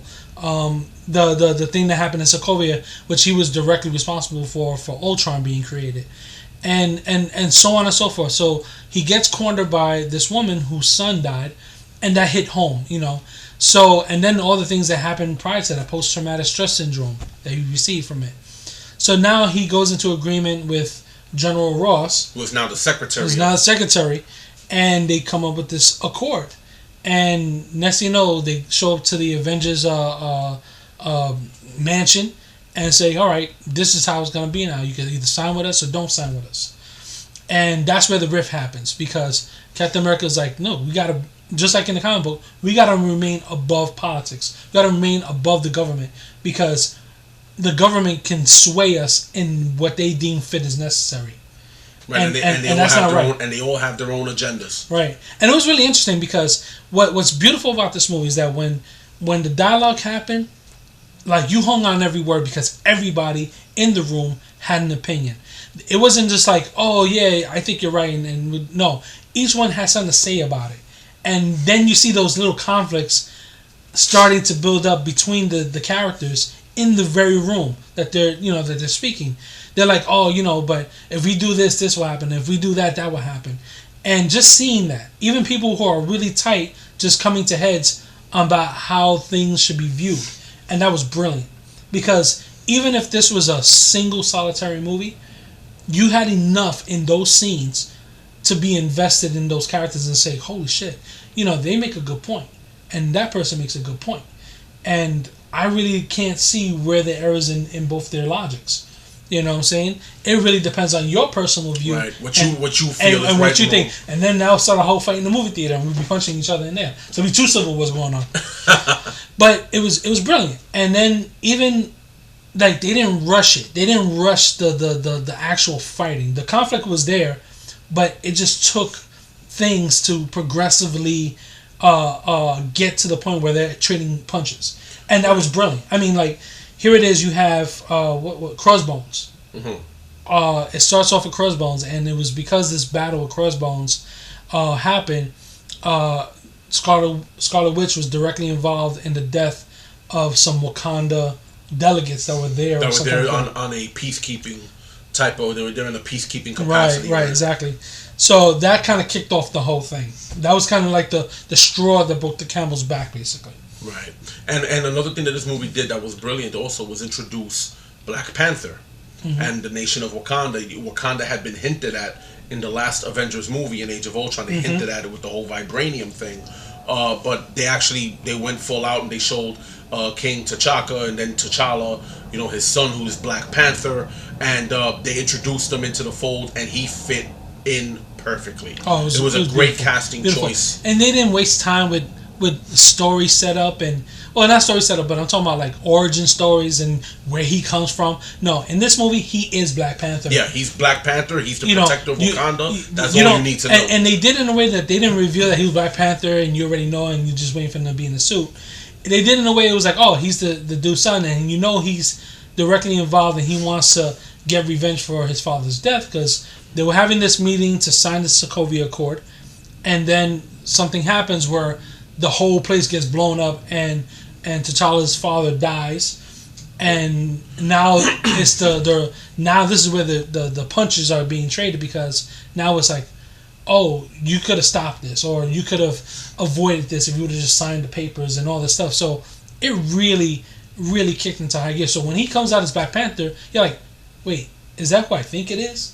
Yeah, it was perfect. it was a perfect introduction. Anybody who knows the comics and who Black Panther is knows that that's Black Panther. But anybody who doesn't follow the comics will see this guy and goes, yo, where did the guy in the black mask come from with the claws? He's awesome. He looks awesome. Yeah. And then he takes off the mask and you're like, oh shit, it's him. I understanding how somebody who doesn't know that would feel, because I saw it and was like, yes. Oh, it was yes, awesome. show that shit. It was a moment seeing him on screen and watching his interaction with Captain America and Black Widow and everything. That it was phenomenal. It was fantastic timing, fantastic choice of an actor. It was just so well done. And another thing that I liked about this movie also was the fact that in addition to this great plot that you have, as far as the whole Sokovia Accords Act and which side are you on. Everybody, it wasn't this thing where, okay, Captain America's doing this, so I'm doing this. Or Iron Man's doing it, and I'm just following suit. Everyone really, truly did have their own reasons for doing it. Mm-hmm. And you kind of saw throughout the movie, everybody working out their own reasons. Because everyone, I think, was a little bit torn as far as what they think they should have done. Right, exactly. And you saw them just kind of make their choices and go with it. We saw Hawkeye come out of retirement and pick his side. And it worked. It meant something. And because they've spent so much time building these characters, yes, this is a shot at you, DC. Because they spent so much time building these characters, you cared about them and you cared about what they chose and you understood why they chose and why they went down the road they went. Exactly. And so when it all came to a head, it was just about as perfect as a movie can be. Yeah, I give it to them. I mean, this was a Captain America movie by far. Like he was front and center, but everybody has so much equal playtime. It really felt like an Avengers 3. It really did. It really felt like an Avengers movie. Or the Avengers 2 that we should have gotten maybe. Like, I mean, say what you will. I enjoyed Age of Ultron, but it was very polarizing. Some people liked it. Some people didn't like it as much. Not that they hated it, but they didn't like it as much. But the fact that this movie was able to give us all that content in one movie, it was a monumental undertaking, because that kind of movie is something that you really should save as an Avengers movie, because all these characters involved, on that level, it's astounding. So these guys, the Russo brothers, they came in, they crafted a script, they crafted the best in the business to make this movie, and it's evident. I mean, you watch the fight scenes. The one fight scene where Captain America finally catches up with Bucky. They're in the apartment, and they get stormed by the German police, the SWAT, and they have this amazing fight in the staircase. And very Jason Bourne-ish, like that. That always gave me a Bourne identity. You know why? Because they tapped the choreograph skills of the person who gave us John Wick. The person who did the choreograph fight scenes for John Wick came in and did the fight scenes here for Winter Soldier. So you're getting the best of the best right there. So here it is. You're seeing stuff that you never seen before. I remember watching John Wick. He was doing stuff that I hadn't seen in movies. I was like, oh man, that's amazing. He felt like a trained assassin killer. It looked like it. Truly. Here in this movie, they looked like they knew what they were doing. Like, it wasn't just like reactionary. It was like intentional. There was a scene where Bucky busts out the door and he knocks over the dude with the battering ram to go through the door, and he picks that up and starts using that as a weapon. It takes two guys to hold it. He's holding it with one hand and he's kicking the shit out of him. And I'm like, oh, that's brilliant. I just went into nerdgasm mode. And it was funny, that fight scene was also a little bit comical because Captain America was almost playing babysitter in that fight. Yes. He didn't want anyone to get killed, and Bucky had kind of told him, "I'm not going to kill anybody," but yet he still kind of felt the need to follow him around and see what he was doing. It was weird. It's hilarious because he's dipping down the stairs. Right, this is a really awesome shot scene, and this really narrow staircase that kind of spirals all the way down to the bottom, and like they're jumping from landing to landing and in between, and the choreograph is amazing, and all these cops are getting beat up and tossed and thrown, and Captain America is just playing cleanup. He's following them, he's jumping ahead of them to stop people from shooting Bucky, to stop Bucky from killing other dudes, and it was Bucky would throw someone over a banister, Cap would catch him. It was funny. It really had like a Charlie Chaplin sort of feel to it. Like, I don't know, like I was thinking outside the box on this. People will fight me. But it almost felt like a Charlie Chaplin, like that kind of scripted slapstick comedy kind of. Yeah, it was weird. Like, you know, but yet still serious. It still maintained serious. Like the paint buckets almost topple over, so he stops the thing, but then something else gonna fall over, so he stops it with his foot, and so it felt like that, and it was really brilliant. And then we had the introduction of Black Panther in that scene, and my God, people just went nuts. It was insane. He comes out badass in his Bruce Lee pose. And the claws come out, ching, ching, ching, ching, ching, and you're like, oh, it's on right now. Yeah, it's on. And he handled business. Let me tell you, it was insane because he was every bit as deadly as Cap or Bucky. And that he whole held scene, his own with man, those guys easily. So. That whole scene, I mean, it extended from the apartment to the rooftop to the highway. Just an amazing set piece. It was amazing, and when it stopped and it all came to a head, it was like, oh, they gotta finish this fight later. And it was good because the movie had a good way of like picking you up and letting you down and coming off that high of the fight and then give you good dialogue and story and then picking you back up with more action. And it was like that. It was like a nice little roller coaster ride. And with that movie, it seemed like every fight scene and every set piece just got a little bit bigger and a little bit bigger and a little bit bigger until it finally hit the end, and then it was huge. It was huge. It was and so personal. Like the movie felt truly personal, right. You know, exactly. it really did. It was something special, and that ending was just brilliant. That ending was brilliant. Yeah. So here it is. You got all these characters coming into play, and I have to say, like, I never saw a movie put that much thought into their fight scenes. I mean, like I've seen. You know, like, I mean, you watch martial arts films and they're very choreographed as far as... But here it is that when they came to a fight scene, each fight scene showed something different, something you haven't seen before. And that was brilliant about the movie. Well, that double team, there's a scene at the end, here's another little spoiler. There's a scene at the end where Captain America and Bucky are fighting Iron Man.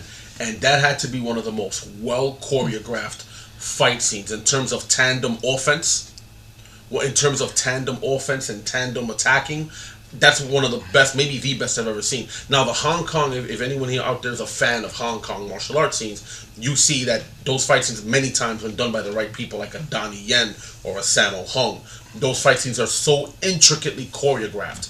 This is the most intricate choreography that I can recall seeing from an American-made movie in terms of just pure fight scenes.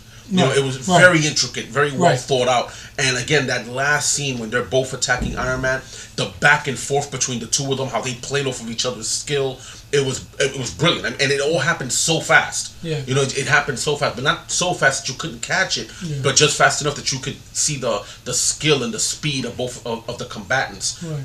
Phenomenally done. Right. So let's roll it back a little bit. So here it is, King T'Challa. You know, they're at this delegate meeting to sign the Sokovia Accord. This explosion happens. The father dies. The son wants, revenge or just to bring the guy to justice, which they got some video footage that it was Bucky Barnes that did it, the Winter Soldier. So now it hits personal to Captain America even more now to say, let's bring him in. Let me bring him in and we'll deal with it. Tony Stark is like, no. Leave it to us. We'll take care of it.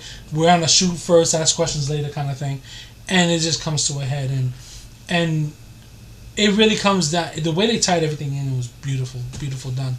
But here it is. We're gonna talk about it in a second. We're gonna talk about it. I just want to touch a few more things, and then we'll get into like the climax of the movie. We're gonna get into all that. All right, so we're gonna scale it back more. We don't want to get into the last fight too much, or even the airport scene, which is a huge scene. So Spider-Man bitches. Let's not get into that because we still gotta. Okay, so the whole scene with the highway ends is crazy, right? And now it's coming to a head where Captain America knows that he's gonna need people to support him. So he already got Falcon on his side, right? And Bucky, they were able to catch up with Bucky and get him to understand that what's going on.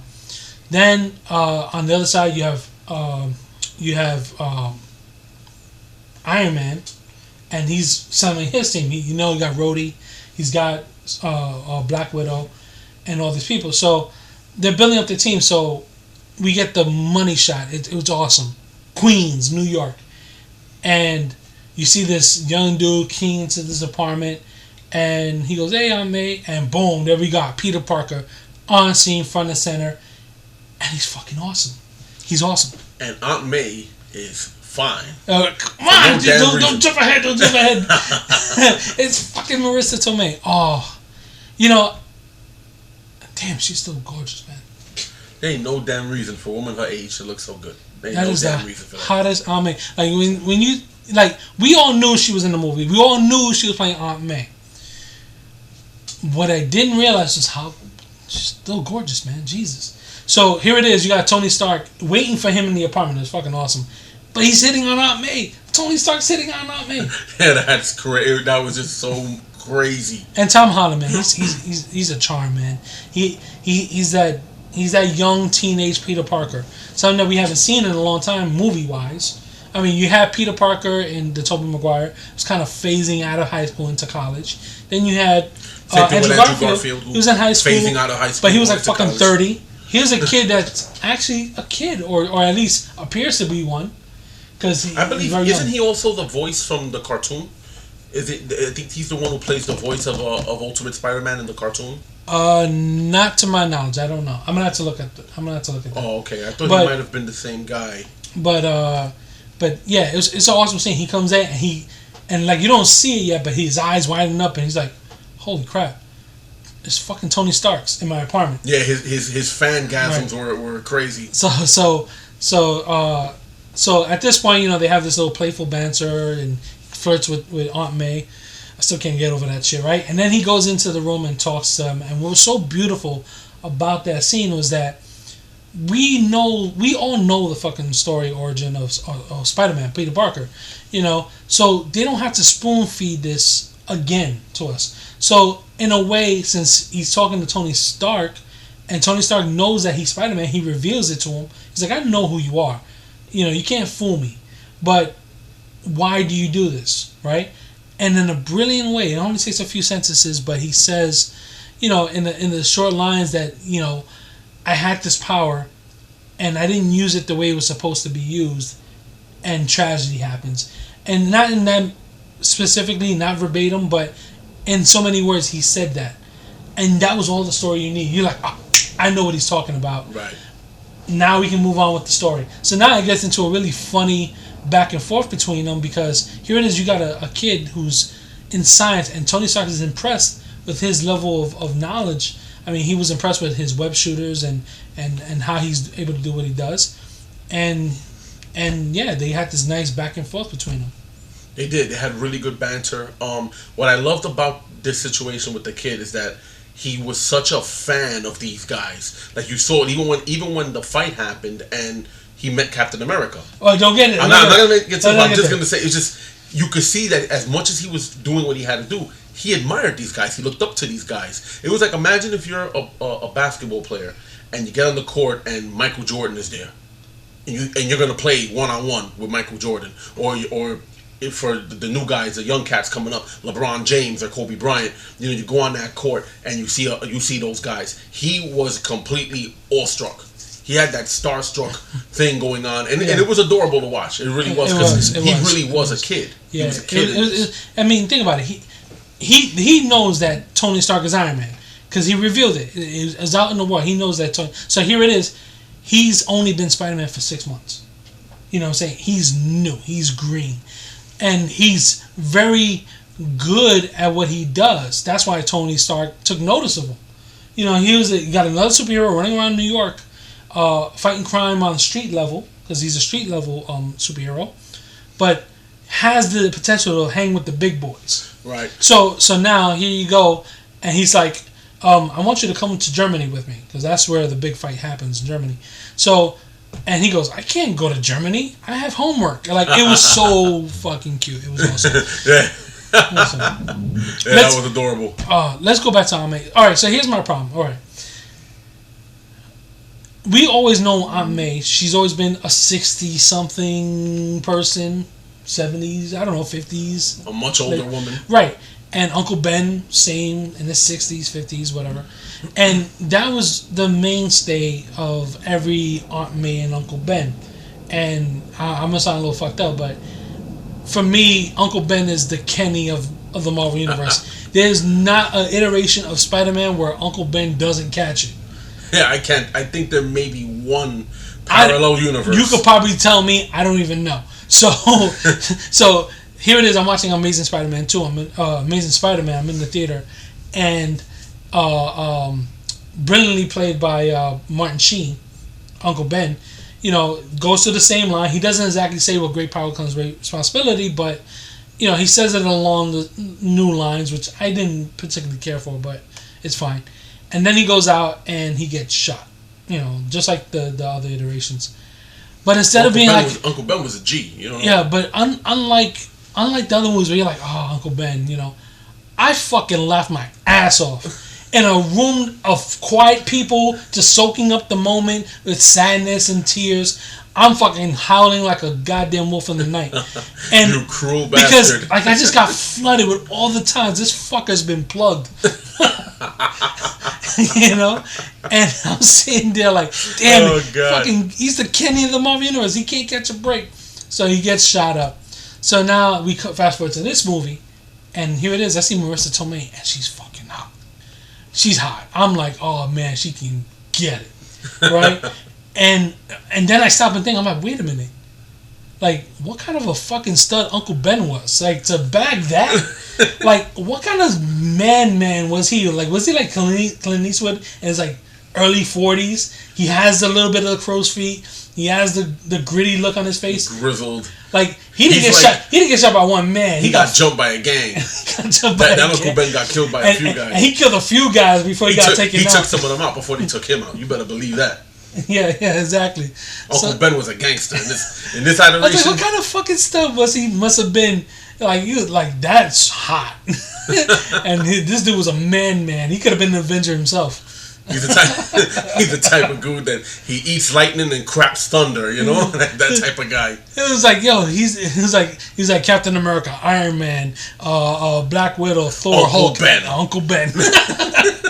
What he has? Uncle Ben was a stud. Brass knuckles. Uncle Ben had to be a bad motherfucker. I guarantee you, it was not Joe Pesci from My Cousin Vinny. in a white T-shirt and Wrangler jeans, he's just fucking shit up. So I, you know, I'm seeing that, and I'm like, I'm like seeing like, damn, she's so goddamn beautiful. What kind of a man stud got taken out? I want to see some family photos, man, because all I keep thinking is the Uncle Ben from the Tobey Maguire one, laying on the floor half dead, like Peter. Oh, Peter.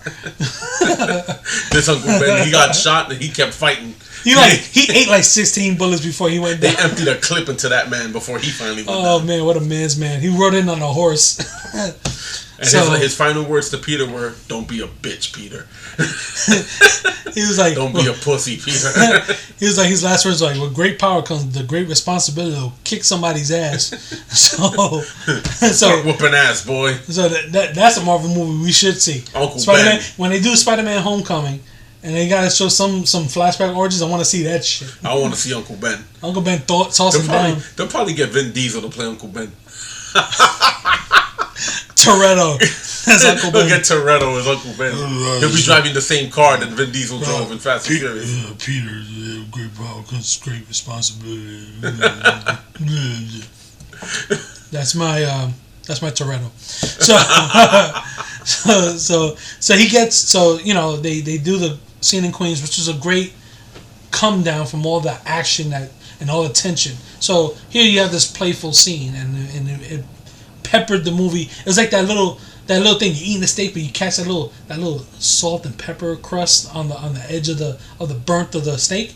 That's what that scene was. Oh man, yeah, it was like it was like going to a restaurant. The nice crunchy part that goes with the juicy steak that you've been watching for the past 20 minutes. So beautifully done. So now, what happened next? We end up back in Germany, I guess. Yes, we go back to Germany, and Captain America's about to take off to figure out what's happening here, and he runs across Iron Man and his merry band of followers. No, but just prior to that, they were in the parking lot, right? Barton saved Scarlet Witch from Vision, which he was awesome. Vision was awesome. Yeah. We didn't talk about Vision. Man, Vision was phenomenal in this movie. Vision he wore a sweater. Yeah, when they showed Vision in like khakis and a sweater, that was it was awesome. It was awesome, and my mother loved him. She loved him some Vision. Oh yeah, she was like, his nice blue eyes and his red skin. Oh. She was having her own Vision. I promise you that. I was like, Ma, he's like synthetic. She said and her words were, and I quote, "I don't give a shit." Oh man, so yeah, Paul Bettany played it beautifully. But yet in that setup, because of what happened in Africa with the Wakandas being killed, and it was the direct responsibility of Scarlet Witch's character. Tony felt it was necessary for her to stay in the mansion and have Vision watch her to keep her from getting out and causing more of a debacle. So that caused some tension right there between them two and everybody. So Barton comes to the rescue and gets her out of there. And it was, she actually did the saving. If you watch the movie, she does work on Vision. So that was beautiful. So now they all meet up in Germany at the airport in this parking lot. And here it is. You got Barton, Scarlet Witch, and you got Falcon and Bucky and Captain America all ready to go. But we get one more nice addition to the group. And thanks to Falcon, because his interaction with him and Ant-Man, we get Paul Rudd sleeping drunk in the back of a freaking van. It was awesome. Wakes up and the first thing he says is, "Where am I?"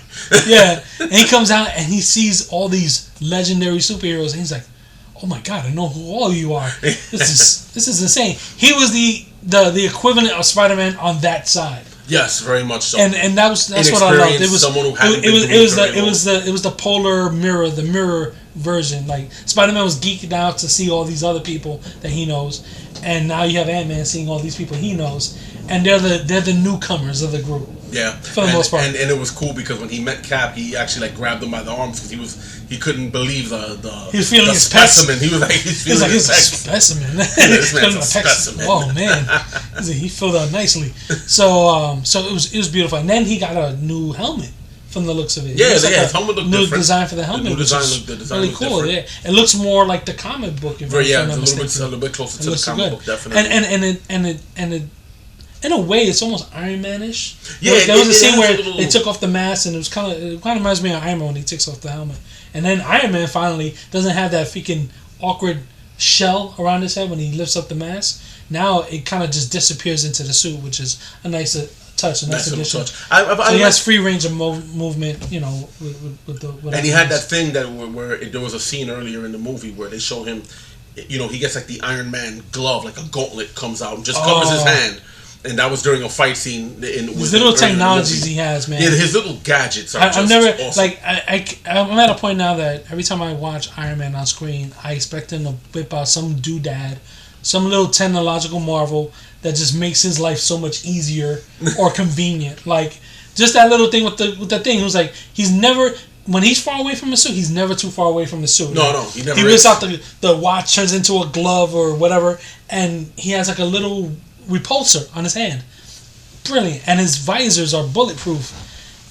Awesome. Like, in addition to giving him like infrared he never vision. thought he was going to get shot in the fucking face, but here it is. He got bulletproof glasses.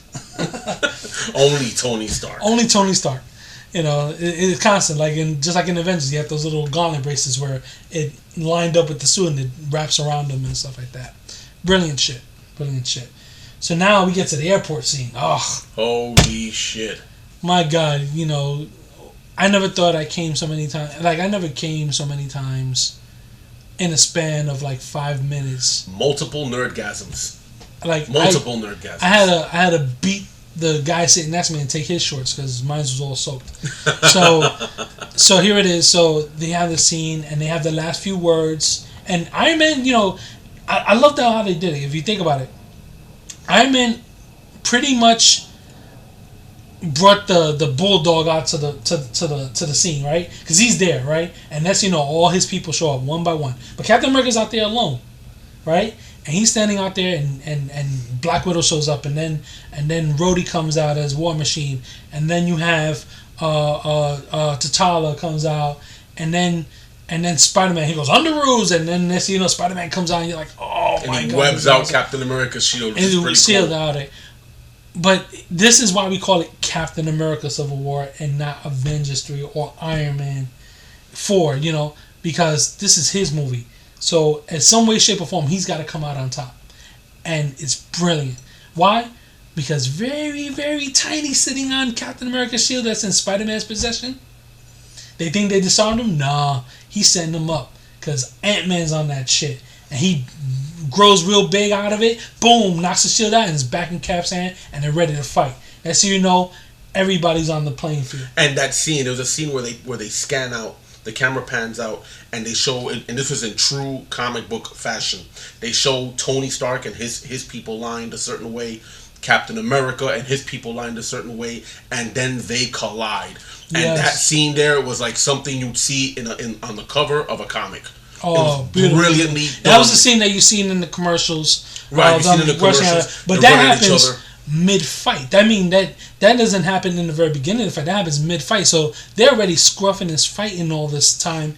And then they get to a point where they have another standoff where they're blocking their path. They have to get through each other. So it was brilliant. So the team splits up. You have Falcon and Winter Soldier running through the terminal. And Spider-Man comes in and fights him. And he was just, Spider-Man just steals the show, man. He really does. Really, like, he moved like Spider-Man, talked like Spider-Man. He catches Winter Soldier's arm. He's like, oh, man, a metal arm. He That's goes, awesome. dude, you got a metal arm. That's so cool. That's awesome. Like, just him just being there was like, this was a gift. Yeah. Even though he's getting his ass whooped. This is a gift. Oh, but he kicked a lot of ass, man. He kicked a lot of ass. He was the, like that one thing you didn't expect. Yeah, and when you got it was awesome. Yeah, it was that one little kink in the chain that messed up the whole thing because they weren't expecting Spider-Man. He came out of left field, just like Ant-Man came out of left field. They weren't expecting Ant-Man. It was like they got a guy who shrinks. Oh man, because even Black Widow got taken by him. Yeah, that was awesome. That's impressive. That was awesome. Look, we saw Ant-Man. That scene with Falcon was phenomenal. But here it is, Ant-Man now taking on the Avengers because they're all present. Exception of Hulk and Thor, and here it is. You got this little dude doing work, and the fact that like Barton shoots the arrow, and he's on the arrow, and he flies through Tony's fingers, brilliant, and then goes in a suit and creates havoc. Come on, then he's fighting. Then he starts to fight Black Widow. He gets his hand-to-hand combat. It's awesome, and she, he tries to flip her, but she's too nice for that. But she tries to flip him, but he reverses it by going small and getting strong and flips her instead. Brilliant shit. Yeah, no, that was phenomenal. Again, kudos, man. A credit to the fight choreographer for making such a good fight scene. But it was brilliant also because what I liked about that fight scene was that the people who were the biggest, who caused the most problems on the battlefield weren't the ones you'd expect. It wasn't Iron Man and it wasn't Captain America. It was the two guys that were brought in on both sides that were the wild cards. Yes. Ant-Man was Captain America's wild card and Spider-Man was Tony Stark's wild card. And the wild cards really made the biggest difference on the battlefield. Exactly. Because they were the enemy, like you said before, that no one was expecting. Yeah. So Spider-Man for the first like 10 minutes of that fight, Spider-Man was putting it on everybody. Yeah, he was webbing people up. He was messing them up. It's like catching a flurry of hits, and you're like, "What the fuck just happened?" You couldn't figure him out. It's like, how many times did he hit me? and then really, it felt like a whole crew of people. It felt like 10 dudes hit you, and then of course nobody accounted for his strength because Spider-Man is a really strong dude. I mean, he can lift up to. He's not Hulk strong or Thor strong, but the guy in the comics, his base level strength is he's able to lift 10 tons, which is pretty damn solid. Yeah. So he packs a punch. When he hits you, you feel it. So when he fought, he was able to take Winter Soldier and Falcon, two very skilled combatants, and make them look really bad. Yeah. At one point in there. That look on Winter Soldier's face when he caught that arm was priceless. Yeah, because Winter Soldier threw that punch, Spider-Man caught it and just looked at him like, wow, that's just cool. Literally, Winter Soldier didn't know what to do. He caught it, turned his hand like he moved it out the way to look at it. That was the part that was brilliant. Like he was like, bling, and Winter Soldier's like, what the fuck? Like I got a vibranium arm. Like this shit is like, or adamantium arm. I don't know what the fucking arm he has, but he caught that shit just like nothing. And then he looked at him. He was like, oh, this is a cool arm, man. Dude, that's awesome. And like nothing. Like he just handled dudes. Like it was amazing. Yeah, it was awesome. And then seeing how Ant-Man came in, and I loved it. Here it is. You got a movie that's coming out. It's huge, right? So they're gonna have tons of commercials, 3 trailers, a shitload of TV spots. And each one shows you a little bit more, a little more. I saw so much of this fucking movie in the TV spots, I was afraid I'd seen it all. No. Why? Giant Man. Oh, man. They fucking awesome. did it. Oh, my God. And mind you, I was so grateful that none of the commercials showed that. Yes, there was not a single commercial that showed him in his giant form. Mm-hmm. I was so happy to see that because that was a surprise. Yeah, that was such an unexpected surprise, and it changed the battlefield there. Yes, it completely changed the battlefield. Yes, and that was awesome. And watching him fight the Vision was interesting too, because Vision is a powerhouse in his own right. And that was awesome. But it was like the battle, the fight was not a stalemate, but it was kind of leaning towards Iron Man's side. It was time to get organized, and they needed a haymaker. They needed something. So he was like, look, let me try something. And and we all kind of expected it was like, oh, here we go, and he got huge. And we're like, and my arms went up in the air. I was like, yes, fucking, oh, this is awesome. We went big. We saw him small, now he's big. And the first thing he does is catch his War Machine by his feet. And he's swinging him around. That's hysterical. Oh, man, dude, the things that you expect to see, you saw. Yeah, all that stuff. Another scene that I don't want to forget about because I thought it was worth mentioning. The part where Spider-Man actually takes on Cap one-on-one. Oh, and it's hysterical because although Spider-Man is the more powerful of the two, Cap is the more skilled and the more experienced, and so that started to come through in their fight. Yeah. And there's a part where Cap pretty much has him not beat, but he has him in a tight situation. Yeah. So Cap looks at him and goes, "You got heart, kid." And he goes, "Where you from?" He goes, "Queens." And then Cap smiles, points at himself, and goes, "Brooklyn," and runs away. That was great. Oh, that was gorgeous, man. That was a gorgeous scene. That was great. Yeah. It's like little things you pepper in there that just gives us so much heart and soul, and you just eat it up like candy. It was great. It was great. And then here it is, man. You got Giant Man, and he's moving, and he feels large. You think that somebody that big, you think if they move fast, it wouldn't matter, but they give a sense of awe-inspiring big when they move slow. But I mean, I was kind of half expecting him to move a little bit faster than that. Yeah, me too. But to give scale, I guess, a meaning in this scene, which worked beautifully, they kind of have him move a little bit slower than I expected. But just the fact that he was able to catch Rhodey out of the air like that and hold him by his legs like some little net, it was awesome. And then he's swinging around and hitting people, and fucking awesome. People like, how could Tony Stark said something funny like, do we have anybody here with some amazing powers we don't know about? It was awesome. That was awesome. Oh, it was fucking awesome. That was fantastic. I giggled too much on that, man. It was brilliant. And then Spider-Man, like I said, these are the 2 wild cards, as you said. You don't know what they're doing, why they're there, and what. As far as the other characters, they don't know what to expect from them.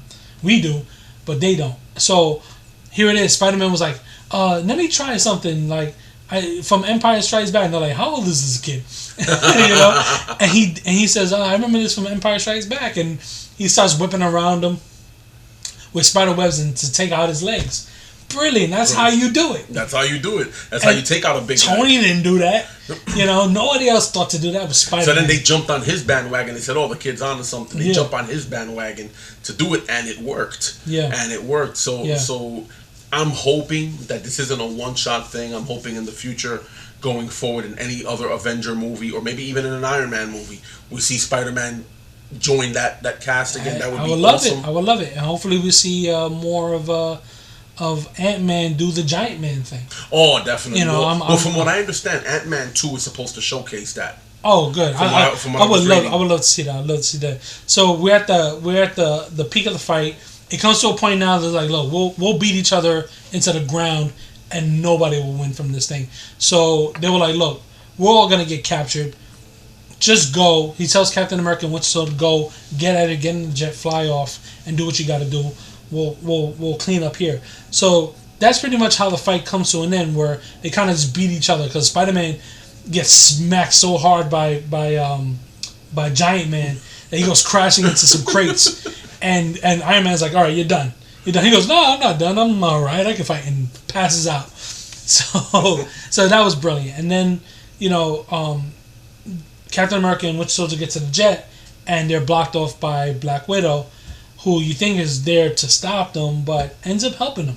Yeah, of all change things, your heart, which is so cool. Which is it's interesting, and it's weird. I expected it from her, but it's not really something I expected her to do. Like, it's like, because she has this look of Captain America, like a big brother, like, I see her helping her out, but I didn't expect it like that. Yeah, it's funny. They seem to have... Yeah, and speaking of Black Widow, she had to get it in with Hawkeye. And their scene was short. They didn't fight too much. Yeah. The scene was short, but it was cool. Where they're fighting, and she goes, "Hey, are we still friends?" He goes, "Hey, it depends how hard you hit me."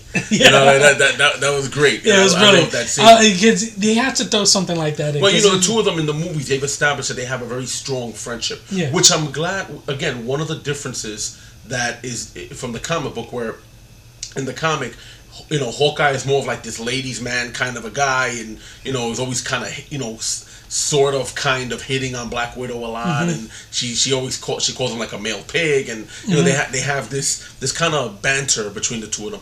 I like how in the movie they made them very, very good friends. And the fact, and I love what they did with Hawkeye, making him a married man with kids. Something the comics have kind of hinted at with him, but never really shown. So I thought that was great. So watching them two together on screen was good. Yeah, no, it was brilliant. Black Widow, what I like about her is that she looks at Cap, like you said, you called it a big brother situation.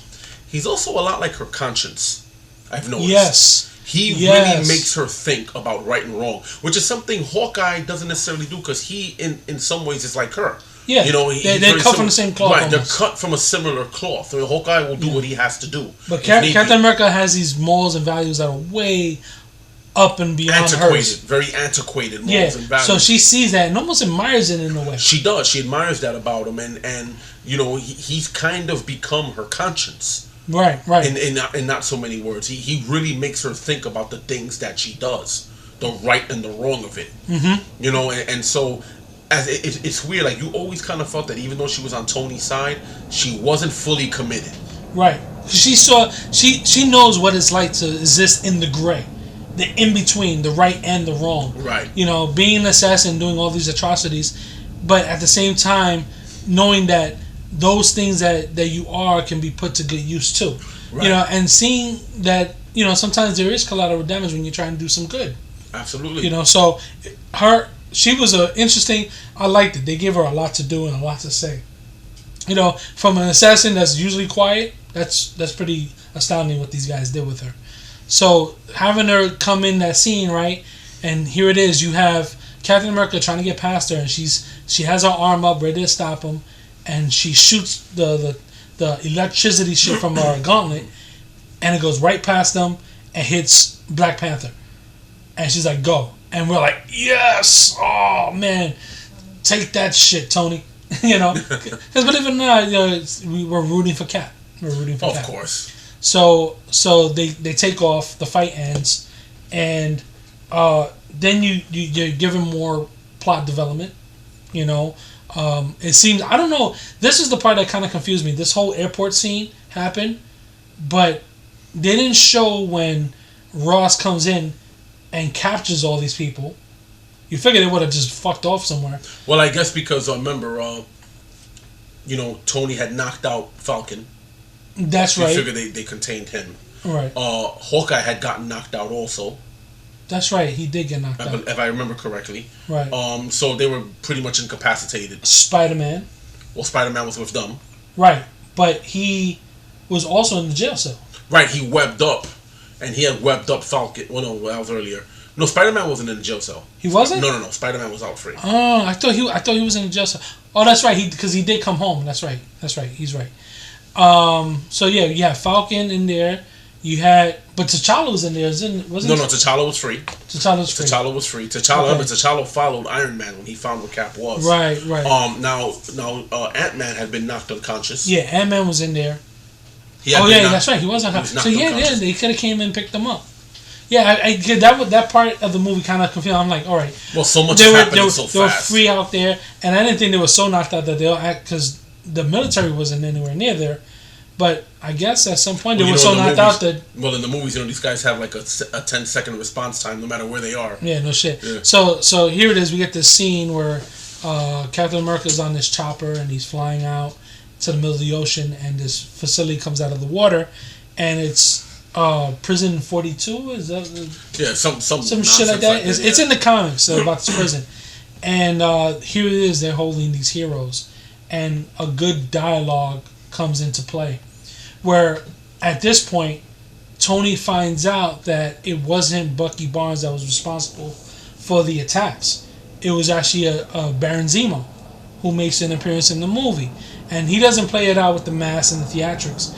He's this guy, right, who was affected by the shit that happened in Sokovia, and had this really elaborate plot to use the Winter Soldier and get the heroes to fight each other. So the plot development comes into play where the guy that was supposed to interrogate Bucky Barnes earlier in the scene never made it. It was actually Baron Zemo who used this code of words to activate Bucky Barnes into revealing some secrets and help him break out of the facility. And this sets into motion all the fighting that happens at the airport. So once Tony Stark figures that out, he realized he made a big mistake. And when he tries to get Ross involved, Ross treated him like a... I was surprised how that scene went out, because Ross treated him like some fucking secondhand nothing. Once he signed the paper, he was like, Tony was his bitch now. Right. You know what I'm saying? He goes, look, I don't care what you have to say. We'll do things my way. You know, that kind of thing. Well, that's typical Ross. That's typical Ross. That's typical But the fact that Tony was kind of like not okay with it, but he was eerily quiet about it. He didn't have no snarky response for it. Well, I think mainly was because he knew that he knew what he was gonna do. Yeah. So I guess so. He's smart enough to let Ross think that he's in charge. Yeah, that was a brilliant play. Yeah, it was a good play. He knew where he was going. Yeah, so he knew where he was gonna be. Right. So he gets into the holding area where all the Cap's team is being held at, and of course they're giving him the riot act, basically. Yeah, don't trust this guy. He's a turncoat and all this stuff. And he goes up to Falcon, and I was surprised of everybody. He went up to him, but I guess since he was so close with Cap, that's why he went to him. And he said, "Look, I made a mistake. And I'm giving you time. I'm cutting out the audio. Tell me where it is. I'll go alone, basically, and I'll try to get this resolved somehow. This has to come to an end." So Falcon reluctantly says, "All right, this is where he's at." So now we cut back to Cap and Winter Soldier, and they end up in, was it Russia? Yeah, they were in Russia. Back in Russia. Yeah, they were in Russia, and they go to the facility where apparently Bucky Barnes came from. He was part of this soldier experiment to make people more Winter Soldiers like him. And I guess I'm really not sure why, because this is the part that was a little confused to me. I thought Baron Zemo was going there to activate the Winter Soldiers, but he ended up killing them. Yeah. So why even go through that? like if your whole plot point was, now this is where I pick apart the movie. If your whole plot device was to get these people to destroy each other, because that was his goal, to get, you can't destroy the heroes yourself, right? So how do? You get them to destroy themselves. You have them fight each other.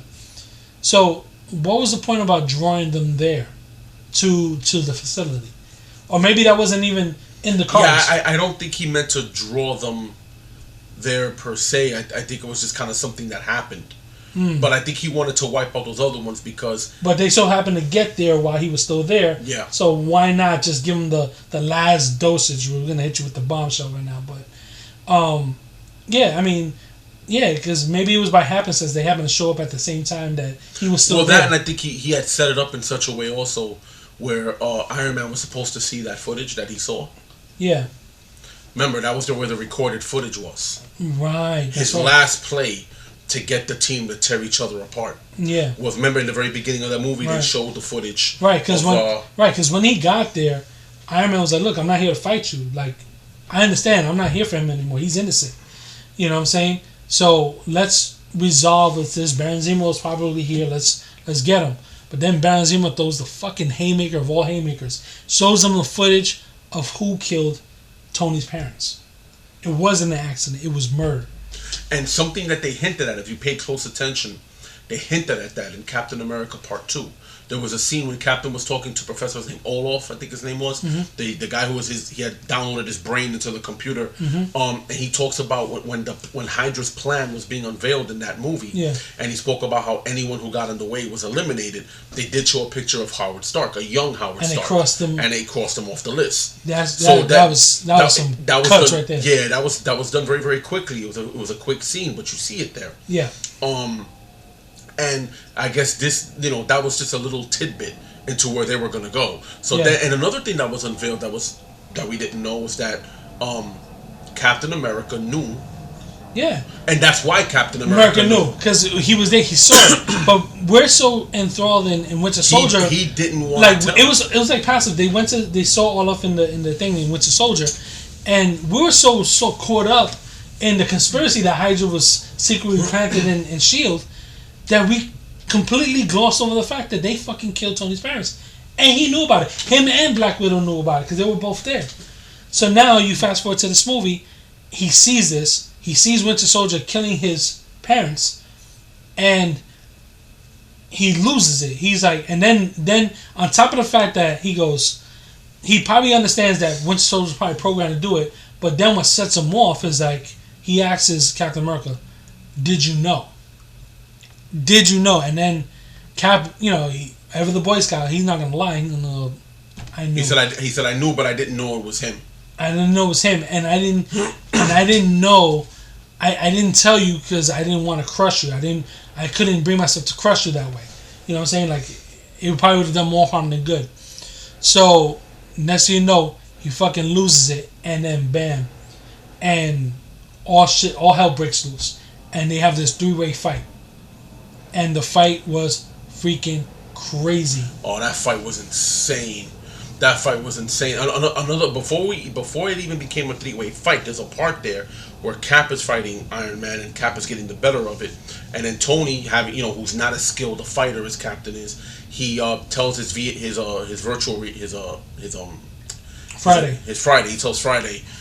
tells Friday to analyze Cap's fight patterns. And then pretty much at that point, the suit acts on its own. And it's countering everything that Cap does. And he starts whooping the hell out of both of those guys. And rightfully so, because his Iron Man suit is nothing to be played with. Oh, that's a serious weapon then he has beautiful, there. But then there's a part where they're jumping him together. They jump him and his back. Again, one of the best and most intricate choreographed fight scenes I have ever seen. No, and it was in an American movie. And then the one of the ill shots, right? Winter Soldier pins him against the wall, got his face planted into the concrete, and he starts going for the arc reactor in his chest because that powers the suit. So he rips that out. Tony can't do shit no more. So he's going for that, and then like in a last-ditch effort, Tony lets off a beam from his arc and blows the arm completely off Winter Soldier. Yeah, amazing. I'm saying like, oh my god. Yeah, that was definitely amazing. Unexpected. And then they followed it with when Tony gets the his bearings back, and he goes to fight Captain America. They do the scene right out of the comic, ripped it right out of the pages, of him blasting the repulsors at Captain America, and he's blasting at point blank range with the shit. He's reflecting it, and you see all the sparks and the stuff flying, ripped right out of the comic books. Yeah, that was a still scene right from the comic. And you're like, Tony blasting him and Cap blocking it, and that was a. And I'm like, nerdgasm moment. Oh man, the poor people sitting in front of me, man, they had jizz all over them back of their necks. So you watched something about Mary. That's good hair gel. Yeah, the good hair gel. Those make spikes. So yeah, I mean, there it is, the climax scene, the money shot, boom, and it gets to a point where these people pretty much fight to a stalemate. It wasn't for the fact that Captain America just pretty much destroyed his arc reactor, all but destroyed it. He kind of damaged it really bad to stop him. So at that point, Tony's already exhausted. I don't think he could lift up his arm. It's all the suit doing the work. So he really beat the shit out of him. And then Cap just kind of takes up his fallen friend and gets the hell out of there. And that pretty much brings it to an end. You know what I'm saying? Like, there was not much more to be said or done after that. The damage is done. We all know now that, Iron Man's parents were murdered instead of an accident. Winter Soldier goes under cryosleep until they can do something about his pre-programming from Hydra, and everybody is sort of locked up or licking their wounds pretty much. It was a devastating fight for all of them. So the movie wraps up. Bucky goes under. They're in Wakanda, and it was glad. I'm glad they showed a little bit of Wakanda in that movie. So he goes to T'Challa for help, because it was realized to T'Challa, who was there the whole time, that Bucky Barnes wasn't responsible for his father's death. So and if you follow Wakanda in the comics, you know that they're among the world's leaders in technology and everything else. Which would make sense why they would hold Bucky. Wakanda is a country that's very, very advanced and very, very rich because of their vibranium resource. Mm-hmm. So it worked him being there at Wakanda, and it also helps to set up Black Panther's own movie, which is something they're working on. Yes. Which is something that's going to be coming out. Exactly. I think we're all going to be looking forward to. Yeah.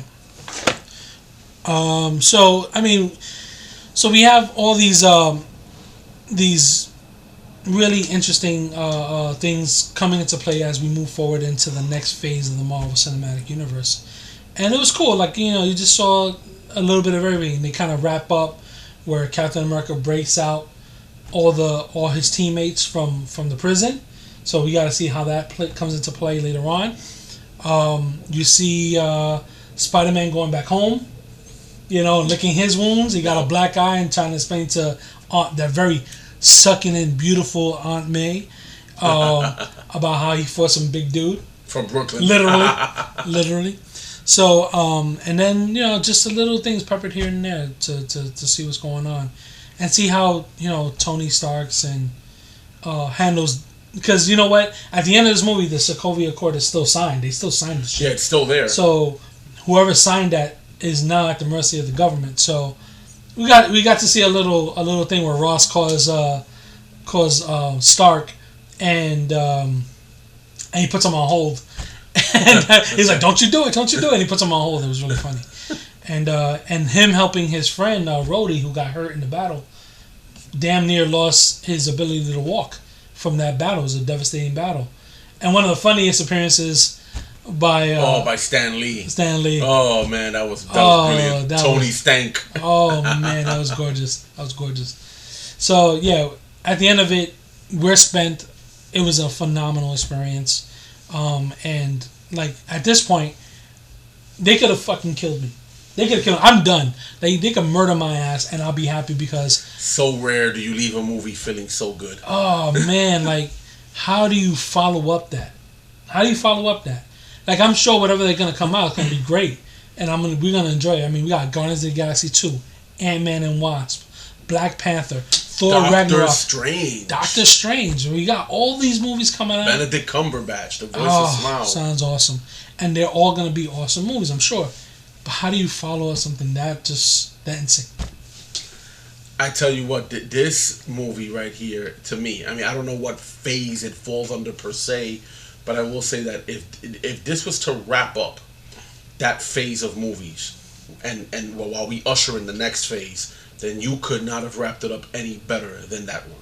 Yep. That was absolutely. I mean, you want to talk about tying loose ends, yet still leaving stuff open for future movies. I mean, there are just so many possibilities they can go from here.